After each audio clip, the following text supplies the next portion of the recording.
आज हम लोग डीपीपी 5 डिस्कस करेंगे। डीपीपी 5 में क्वेश्चन नंबर फर्स्ट है PCl5 गैस से कन्वर्ट हो रहा है PCl3 गैस और Cl2 गैस। यहां पर इसका Kp गिवन है 16।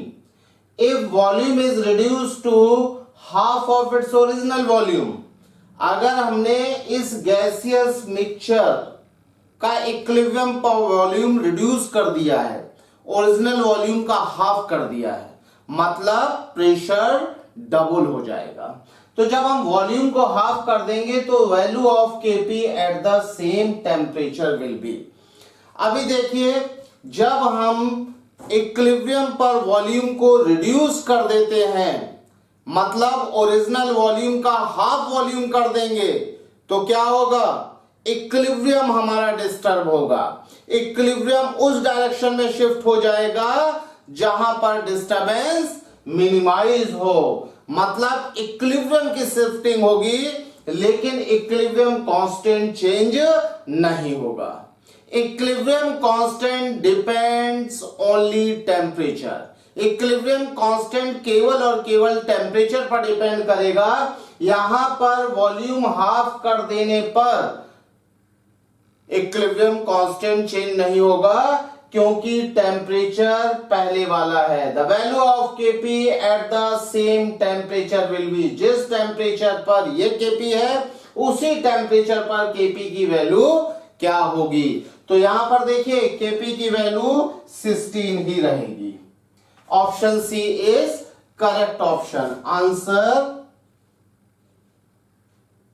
क्या होगा? C answer.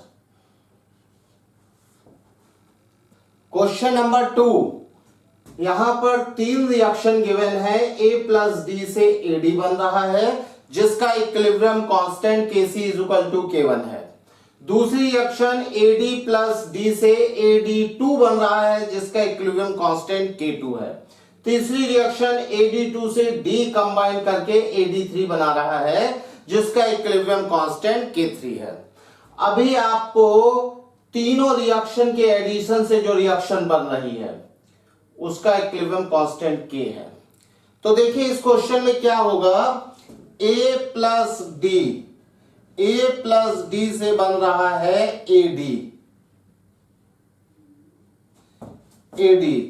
इसका equilibrium constant Kc is equal to K1।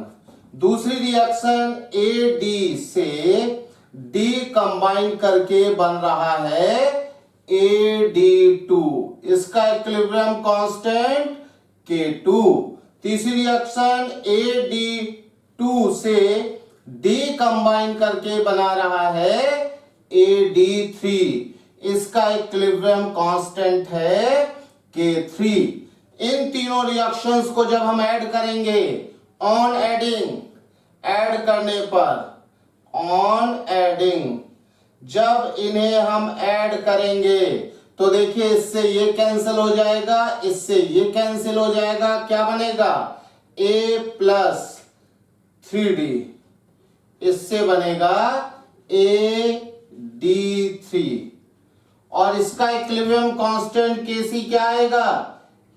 जब हम रिएक्शंस को ऐड करते हैं तो उनके इक्विलिब्रियम कांस्टेंट्स में मल्टीप्लिकेशन हो जाता है। यहां पर ये होगा K1 into K2 into K3, और इसका Kc कितना दिया है? K। यहां पर K is equal to K1 into K2 into K3। अभी देखिए K1 K2 K3 का मल्टीप्लिकेशन होगा, इसमें में से कोई भी ऑप्शन नहीं है। लॉग के टर्म्स में रिलेशन दिया है तो हम लोग लॉग लेते हैं, दोनों तरफ लॉग लेंगे तो log K is equal to log K1 into K2 into K3, log M into N, log M plus log N। यहां पर हम मल्टीप्लिकेशन, हमें पता है जब लॉग मल्टीप्लिकेशन में होता है तो वो प्लस में डिस्ट्रीब्यूट होता है, तो यहां पर क्या होगा? log k is equal to log K1 plus log K2 plus log K3, ये रिलेशन होगा। अभी देखिए option B is correct option. Option B में log K1 plus log K2 plus log K3 is equal to log K, और यहां पर हमारा relation ये आ रहा है। इसका मतलब B option is correct option. Question number 3, इसमें देखिए नाइट्रोजन ऑक्सीजन के साथ रिएक्ट करके ट्वाइस NO बना रहा है। यहां पर नाइट्रोजन का T is equal to T naught, मतलब इक्विलिब्रियम पर मोलर कंसंट्रेशन है 0.25 मोलर। ऑक्सीजन का मोलर कंसंट्रेशन है 0.05 मोलर और NO का मोलर कंसंट्रेशन है 1 मोलर। आपसे कहा गया है the initial concentration of nitrogen and oxygen will be. Nitrogen और ऑक्सीजन का इनिशियल कंसंट्रेशन क्या होगा, ये ऑप्शंस दिए हैं। तो देखिए इस क्वेश्चन को हम लोग कैसे करेंगे। नाइट्रोजन गैस ऑक्सीजन से रिएक्ट करता है O2 गैस, रिएक्ट करके NO बना रहा है, twice NO।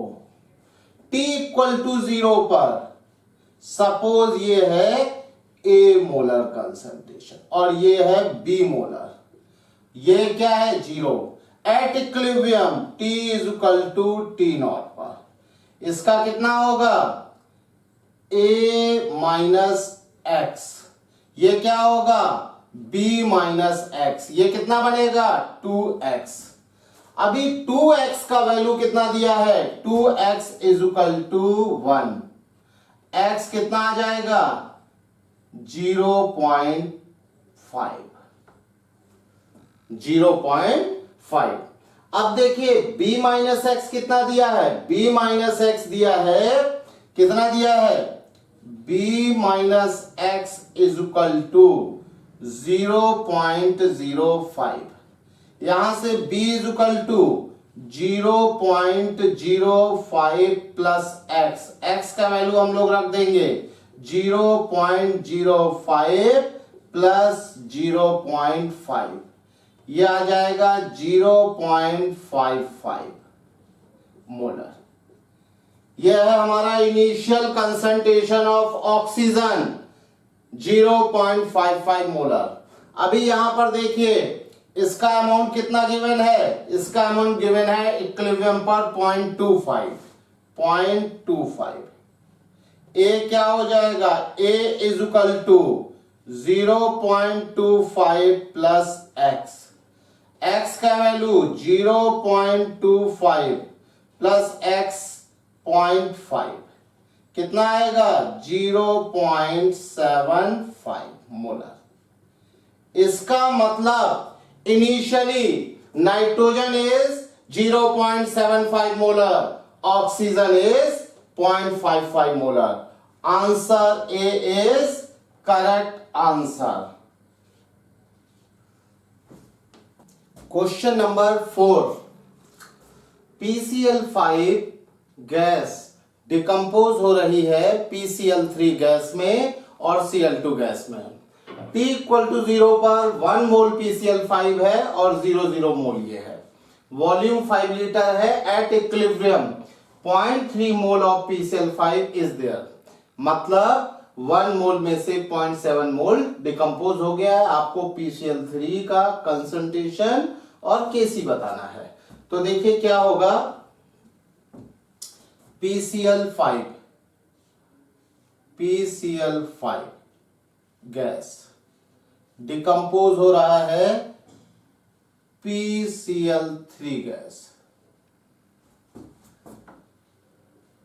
Plus Cl2 gas में। T इक्वल टू 0 पर 1 mole of this is taken 0.0। At equilibrium time को हम लोग T is equal to T naught 1 minus x mole अगर ये डिकम्पोज हुआ है इतने मोल,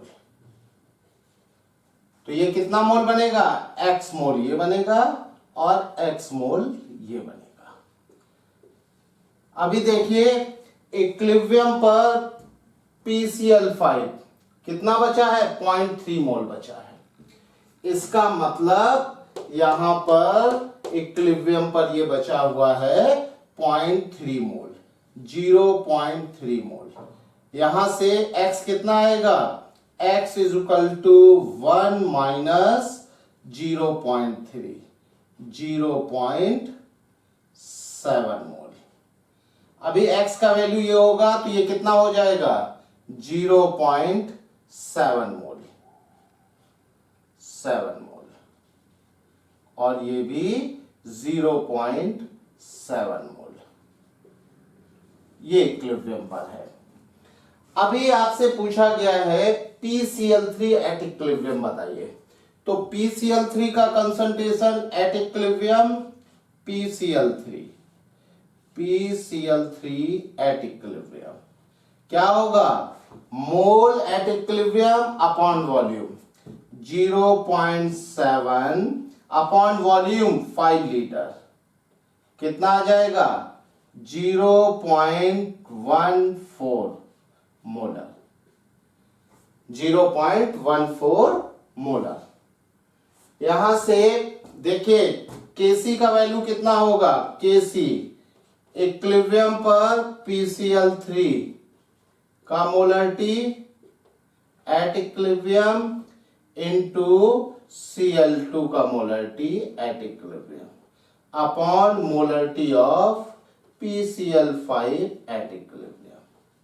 यहां पर जो मोलरिटी PCl3 का होगा वही मोलरिटी Cl2 का होगा, दोनों के मोल्स सेम है।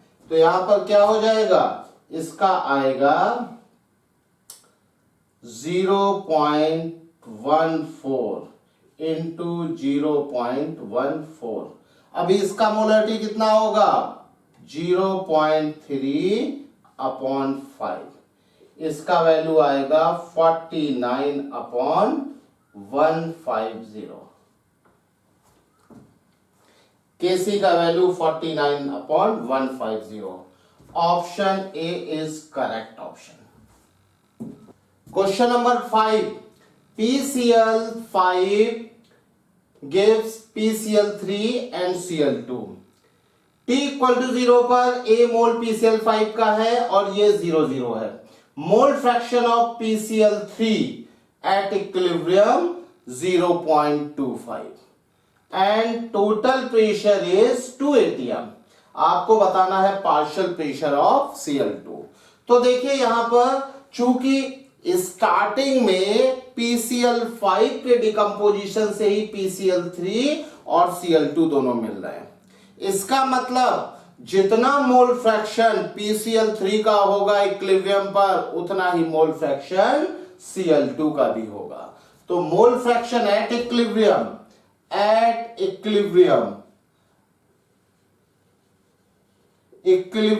पर mole fraction of PCl3 is equal to mole fraction of Cl2। इसका मोल फ्रैक्शन कितना दिया है, 0.25। तो डाल्टन्स लॉ पार्शियल प्रेशर से हम लोग PCl2 का इक्विलिब्रियम पर पार्शियल प्रेशर कैलकुलेट कर सकते हैं।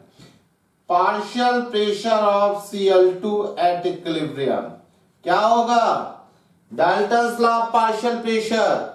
अगर नॉन रिएक्टिंग गैसियस मिक्सचर है तो किसी कंपोनेंट गैस का पार्शियल प्रेशर टोटल प्रेशर और उसके मोल फ्रैक्शन के मल्टीप्लिकेशन के बराबर होता है। और यहां पर इक्विलिब्रियम पर क्या होगा, ये सारी गैसेस आपस में रिएक्ट तो कर रही होंगी लेकिन उनके अमाउंट चेंज नहीं हो रहे होंगे, तो हम ये मानेंगे ये गैसेस रिएक्ट नहीं कर रही हैं। तो यहां पर देखिए क्या है, total pressure P total into mole fraction of Cl2। P total कितना गिवन है, 2 atm। मोल फ्रैक्शन Cl2 का 0.25 कितना हो जाएगा, 0.5 atm।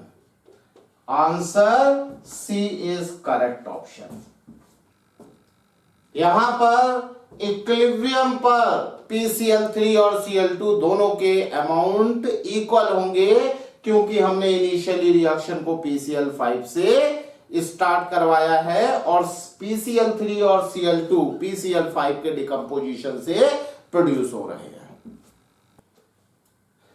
Question number 6, twice O3 से थ्राइस O2 बन रहा है। इसमें वॉल्यूम 10 लीटर है, टेम्परेचर 1000 केल्विन है, Kp का वैल्यू 4 इंटू 10⁻14 ATM।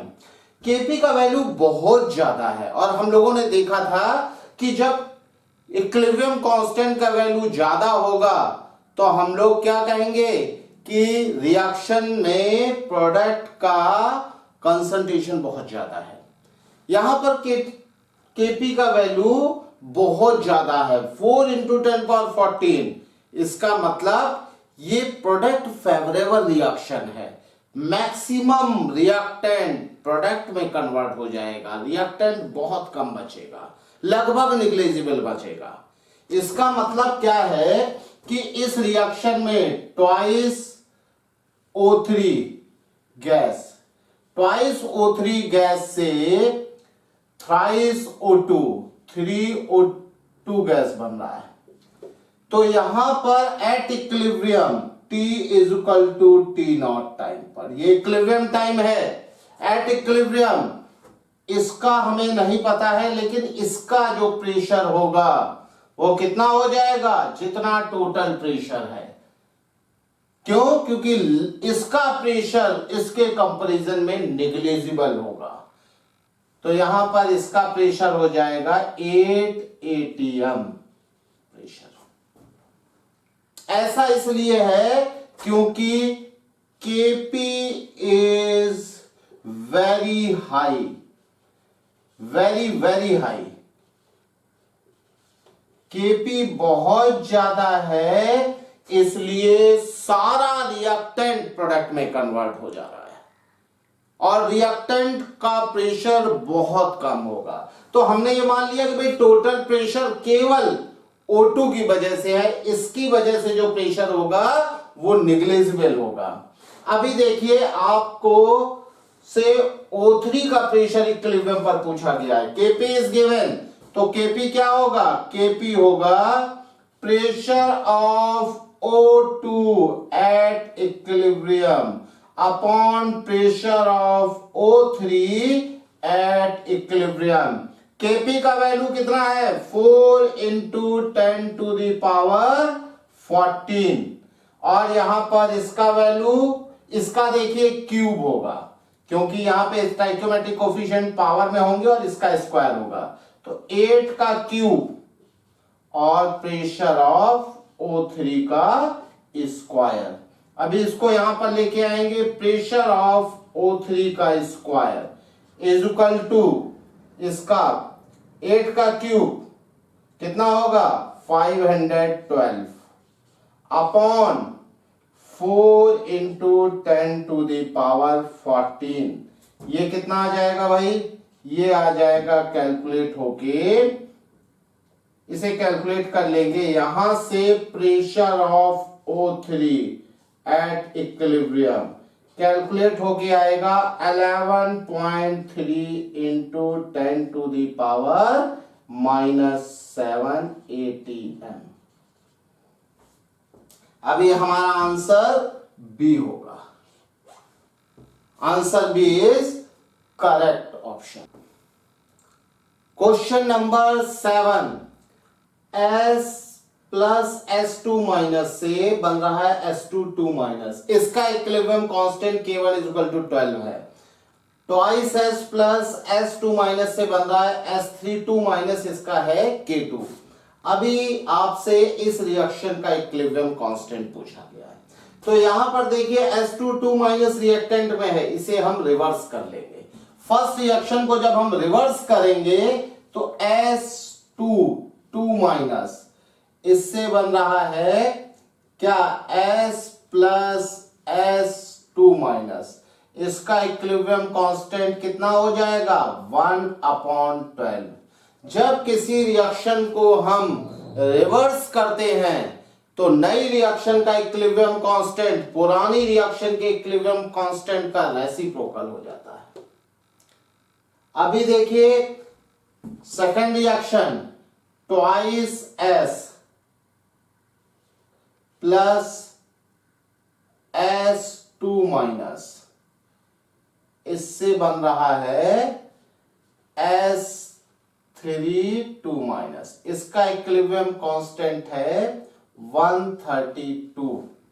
अभी इन दोनों को ऐड करेंगे, जब ऐड करेंगे तो इससे ये कैंसिल हो जाएगा, एक से एक ये कैंसिल हो जाएगा, S2 माइनस प्लस S, इससे बन रहा है क्या, S3 माइनस। जब हम रिएक्शंस को ऐड करते हैं तो उनके इक्विलिब्रियम कांस्टेंट में मल्टीप्लिकेशन हो जाता, 132/12। अभी इसका आंसर कितना होगा, 11। हमारी ये जो रिएक्शन है इसका इक्विलिब्रियम कांस्टेंट होगा 11। A option is correct option. Question number 8, A gas gives 2C gas plus B gas। अभी देखिए A गैस से 2C गैस और B गैस बन रहा है, तो यहां पर इन्होंने कंसंट्रेशन और टाइम में ग्राफ दिया गया है। A का कंसंट्रेशन 10 मोलर से 6 मोलर हो रहा है, T = 5 सेकेंड पर। B का कंसंट्रेशन 0 से 4 मोलर हो रहा है, T = 5 सेकेंड पर, और C का कंसंट्रेशन 0 से 8 हो रहा है। टाइम ऑफ इक्विलिब्रियम वो टाइम होता है जिस पर कंसंट्रेशन कांस्टेंट हो जाता है। T = 5 सेकेंड पर A, B, C तीनों के कंसंट्रेशन कांस्टेंट हो रहा है। इसका मतलब ये टाइम इक्विलिब्रियम टाइम है, जब इक्विलिब्रियम आ जा रहा है, और ये कंसंट्रेशंस इक्विलिब्रियम कंसंट्रेशन है। C का concentration equilibrium concentration 8 molar, A का इक्विलिब्रियम कंसंट्रेशन 6 मोलर और B का इक्विलिब्रियम कंसंट्रेशन 4 मोलर। यहां पर हमसे इक्विलिब्रियम टाइम और Kc के बारे में और alpha degree of dissociation, percentage dissociation के बारे में इंफॉर्मेशन पूछी गई है। तो देखिए इस क्वेश्चन को हम कैसे करेंगे। A गैस से मिल रहा है C gas 2C gas plus B gas, T = 0 पर, T = 0 पर A का कंसंट्रेशन 10 मोलर, C का कंसंट्रेशन 0 और B का concentration 0। At equilibrium, equilibrium time को हम T = T इक्विलिब्रियम, मतलब ये टाइम क्या है 5 सेकेंड। यहां पर सपोज A का डिग्री ऑफ डिसोसिएशन अल्फा है। डिग्री ऑफ डिसोसिएशन क्या होता है, 1 मोल रिएक्टेंट इक्विलिब्रियम पर जितना फ्रैक्शन डिसोशिएट करता है वो होता है डिग्री ऑफ डिसोसिएशन। तो यहां पर देखिए 1 मोल से अगर अल्फा डिसोशिएट होगा तो 10 मोल से 10 - 10 अल्फा, ये कितना बनेगा 2 × 10 अल्फा, ये कितना बनेगा 10 अल्फा। अभी देखिए हमें इक्विलिब्रियम कंसंट्रेशंस पता है। B का इक्विलिब्रियम कंसंट्रेशन 4 मोलर, तो यहां से अल्फा कितना आ जाएगा 0.4। अल्फा 0.4 है तो इसका परसेंटेज डिसोसिएशन क्या होगा, परसेंटेज डिसोसिएशन होगा अल्फा × 100, अल्फा 0.4 × 100, मतलब 40% डिसोसिएशन है। T = 5 सेकेंड और परसेंटेज डिसोसिएशन 40%। यहां पर हम लोग केसी का वैल्यू भी देख लेते हैं कि केसी का वैल्यू कितना है। तो देखिए अल्फा आया है 0.4, अल्फा आया है 0.4 और परसेंटेज डिसोसिएशन आया 40%।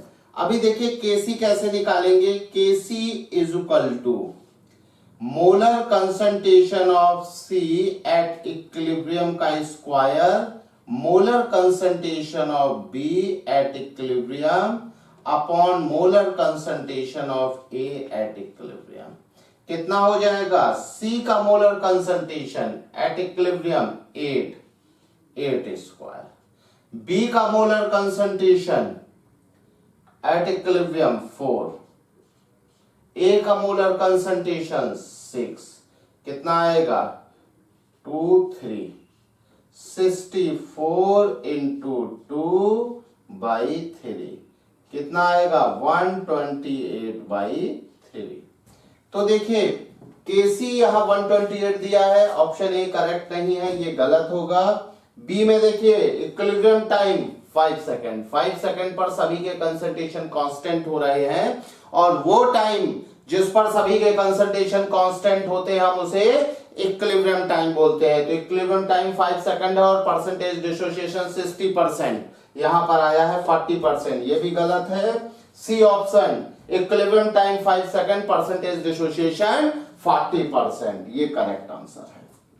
तो इसका आंसर सी करेक्ट होगा। क्वेश्चन नंबर 9, इस क्वेश्चन में ये कहा गया है कैल्शियम कार्बोनेट से सॉलिड CaO बन रहा है और CO2 बन रहा है, इसका Kp है 0.8 atm।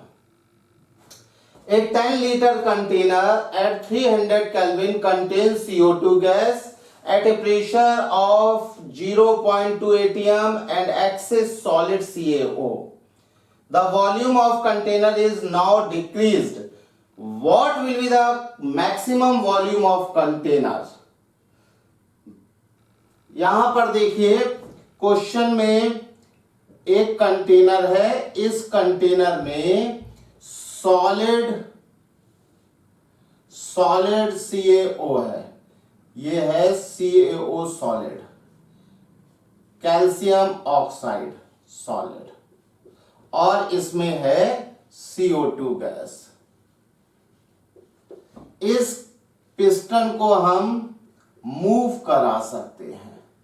अभी देखिए यहां पर यह कहा गया है कि इनिशियल इसका pressure of CO2 at T equal to 0 time पर 0.2 atm है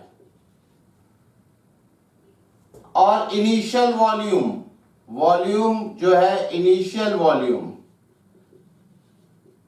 10 लीटर है, कंटेनर का वॉल्यूम 10 लीटर। अब हमें यह बात पता है कि इसका Kp 0.8 atm है और Kp क्या होगा, Kp होगा pressure of CO2 at equilibrium, ये कितना है 0.8 atm।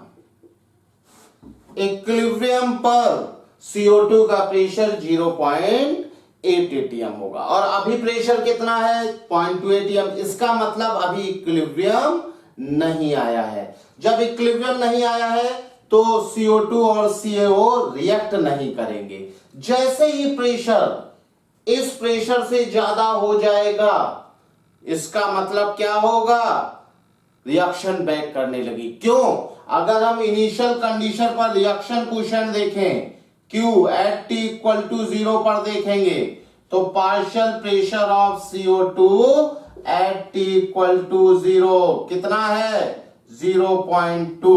इसका मतलब Q की वैल्यू लेस देन Kc है। Q की वैल्यू जब लेस देन Kc होगी तो क्या होगा, रिएक्शन फॉरवर्ड जाएगी, रिएक्शन की डायरेक्शन होगी फॉरवर्ड। अभी रिएक्शन की डायरेक्शन है फॉरवर्ड और यहां पर CaCO3 है ही नहीं। इसका मतलब अगर होता यहां पर CaCO3 तो CaCO3 डिकम्पोज होता और CO2 फॉर्म होती। इसका मतलब क्या है, बैक रिएक्शन तो जा ही नहीं सकती है। एट T=0 पर कैल्शियम ऑक्साइड और CO2 आपस में रिएक्शन नहीं करेंगे, इसलिए जब रिएक्शन नहीं होगी तो फिर कुछ नहीं होगा, ना CO2 का प्रेशर कम होगा और ना ज्यादा होगा। लेकिन अभी हमने क्या किया है, अभी हमने किया है the volume of container is not decrease. जब वॉल्यूम ऑफ कंटेनर हम कम करते जाएंगे तो क्या होगा, प्रेशर ऑफ CO2 बढ़ता जाएगा। तो इन्होंने कहा what will the maximum volume of container, आपको वो वॉल्यूम बताना है कंटेनर का जिस वॉल्यूम पर CO2 कंबाइन ना करे, CO2 का अमाउंट चेंज ना हो। मतलब क्या है, मैक्सिमम प्रेशर CO2 का कितना हो सकता है, 0.8 atm।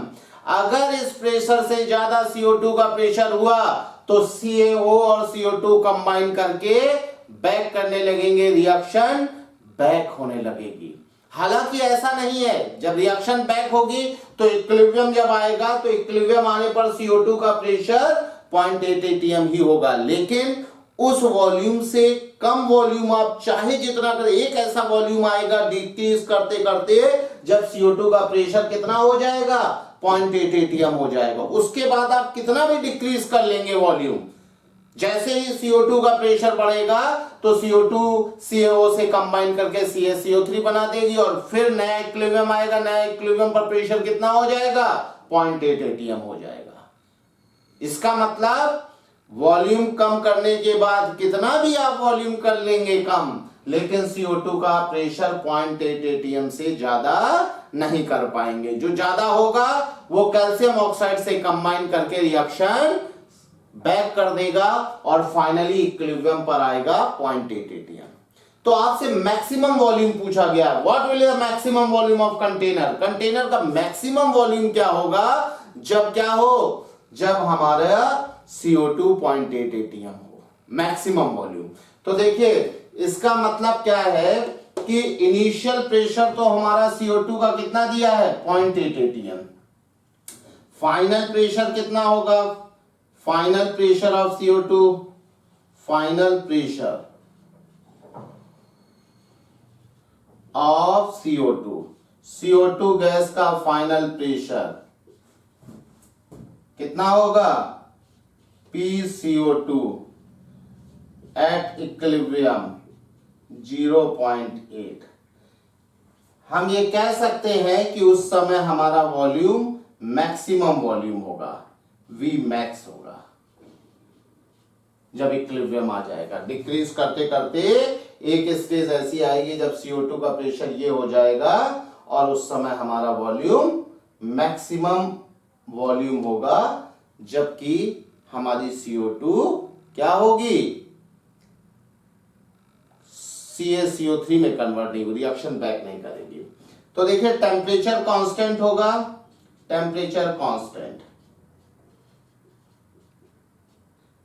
P1 V1 is equal to P2 V2। यहां से देखिए P1 कितना है आपका, इनिशियल प्रेशर 0.2, V1 10 लीटर और P2 है 0.8। इस समय वॉल्यूम कितना होगा, मैक्सिमम वॉल्यूम होगा।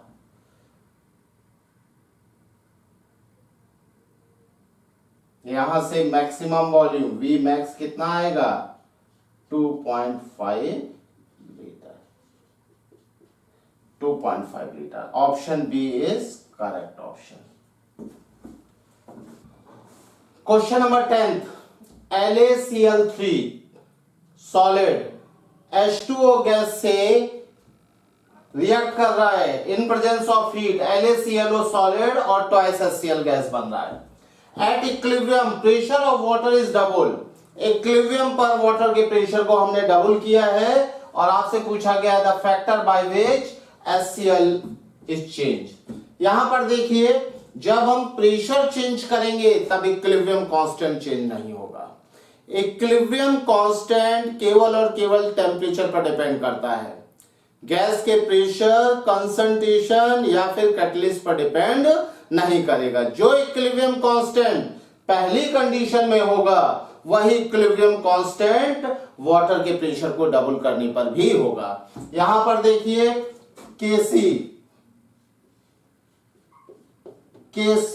इज इक्वल टू क्या होगा, प्रेशर ऑफ HCl का square upon pressure of H2O, ये ओल्ड इक्विलिब्रियम पर, जो पुराना इक्विलिब्रियम था। अभी हम क्या करेंगे, अभी हम यहां पर वाटर का प्रेशर डबल कर देंगे तो भी इक्विलिब्रियम कांस्टेंट चेंज नहीं होगा। ट्वाइस H2O प्रेशर, ये न्यू इक्विलिब्रियम पर है, न्यू इक्विलिब्रियम पर। यहां पर ये कैंसिल हो जाएगा, कितना आएगा, pressure of HCl square is equal to क्या हो जाएगा, P dash HCl square by 2। इसको हम इधर कर देंगे तो P dash HCl square is equal to 2 times pressure of HCl का स्क्वायर। यहां से P dash HCl upon PHCl is equal to √2। इसका मतलब HCl का प्रेशर जो है वो √2 टाइम्स ओल्ड HCl के प्रेशर के बराबर होगा। इस √2 times the factor by which pressure of HCl is change, √2 times change होगा।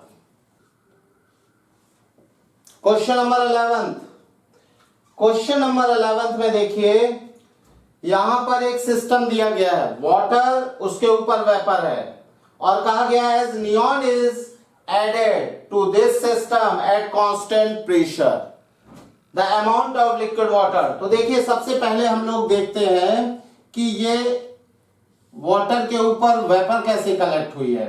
तो देखिए जब किसी लिक्विड को हम किसी टेम्परेचर पर रखते हैं तो लिक्विड में एवेपोरेशन का फिनोमिना होता है। एवेपोरेशन क्या होता है, देखिए जो लिक्विड के अंदर वाटर मॉलिक्यूल होंगे वो क्या होगा, उसमें हर तरफ से लिक्विड वाटर मॉलिक्यूल कोलिजन कर रहे होंगे और नेट फोर्स 0 होगा। ये वाटर मॉलिक्यूल कहीं नहीं जाएगा। लेकिन जो सरफेस पर मॉलिक्यूल होगा उसमें नीचे से लिक्विड मॉलिक्यूल कोलिजन कर रहे होंगे, तो इसमें एक upward force F up produce हो जाएगा। अगर F अप अपवर्ड फोर्स बड़ा होगा किससे, F कोहेसिव फोर्स से। अगर ये कोहेसिव फोर्स से बड़ा होगा तो यहां पर ये लिक्विड मॉलिक्यूल सरफेस को छोड़ के बाहर आ जाएगा, लेकिन ये एटमॉस्फेयर में नहीं जा पाएगा। क्यों, क्योंकि एटमॉस्फेयर का प्रेशर इसको जाने नहीं देगा।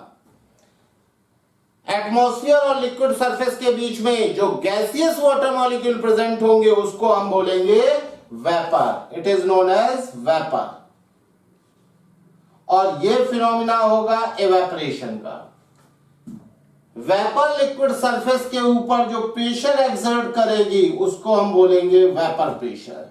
PV is known as vapour pressure. यह है vapour pressure. Vapour pressure, vapour pressure depends only temperature, depends only temperature. यह केवल टेम्परेचर पर डिपेंड करेगा। फिक्स टेम्परेचर पर वेपर प्रेशर फिक्स होगा। यहां पर देखिए जब हम नियॉन इसमें इंट्रोड्यूस कर देंगे कांस्टेंट प्रेशर पर, तो पहले क्या था, पहले जो प्रेशर था वो केवल किसका था, वेपर प्रेशर का था। मतलब vapour pressure of H2O vapour is equal to P। अभी जब नियॉन ऐड कर देंगे तो pressure of neon plus pressure of H2O vapour मिलके कितना होगा, P होगा। इसका मतलब प्रेशर ऑफ H2O वेपर क्या होगा, डिक्रीज कर जाएगा P से। लेकिन हमें पता है टेम्परेचर कांस्टेंट है, इसका मतलब वाटर प्रेशर उतना ही रहेगा जितना पहले था। तो वाटर इवेपोरेट होगा, वेपर में कन्वर्ट होगा। क्यों? अपने वेपर प्रेशर को मेंटेन करने के लिए। जब वेपर में कन्वर्ट होगा तो लिक्विड वाटर वेपर में कन्वर्ट होगा, इसका मतलब लिक्विड वाटर का अमाउंट डिक्रीज करेगा। B option is correct. Question number 12, twice H2S से 2H2 gas plus H2 gas बन रहा है। इसका केसी गिवन है 0.0118 at 1300 kelvin. Delta S dissociation दिया गया है, केसी 1200 केल्विन पर पूछा गया है। तो देखिए हम लोग क्या करेंगे, लॉग, हमें ये बात पता है कि रिलेशन क्या होगा, log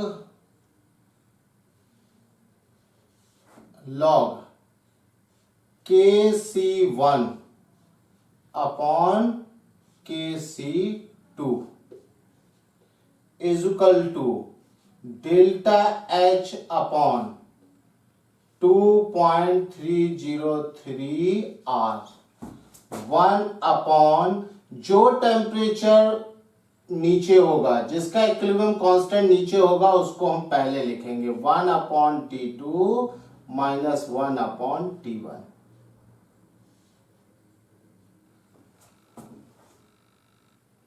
one upon T2 minus 1 upon T1। हम लोग यहां पर KC2 हमें कैलकुलेट करना है, KC2 कैलकुलेट करना है। इसका टेम्परेचर T2 कितना है, 1200 केल्विन। KC1 कितना दिया है, KC1 दिया है 0.0118।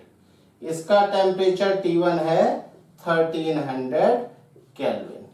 वैल्यू रख देंगे, लॉग KC1 0.0118 अपॉन KC2 हमें कैलकुलेट करना है। डेल्टा एच का वैल्यू 597,400 जूल में, आंसर जूल में हमने रखा इसको, ये 2.303।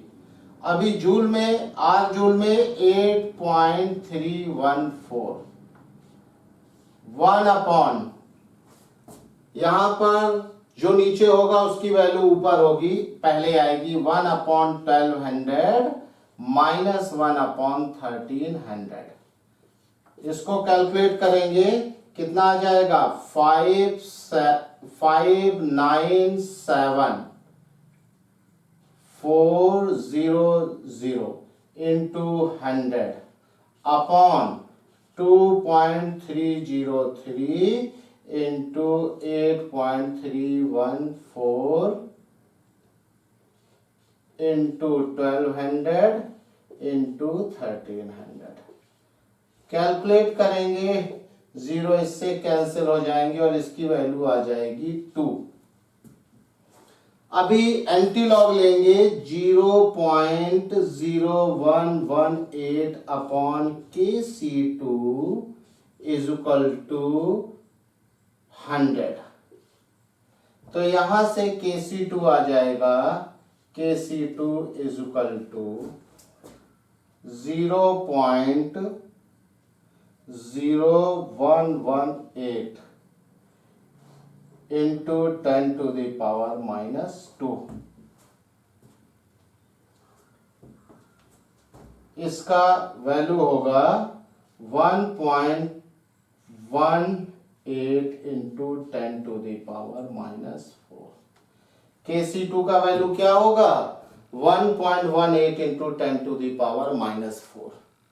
इस क्वेश्चन में ऑप्शंस मैंने नहीं लिखे हैं, जो ऑप्शन ये होगा वही करेक्ट ऑप्शन होगा।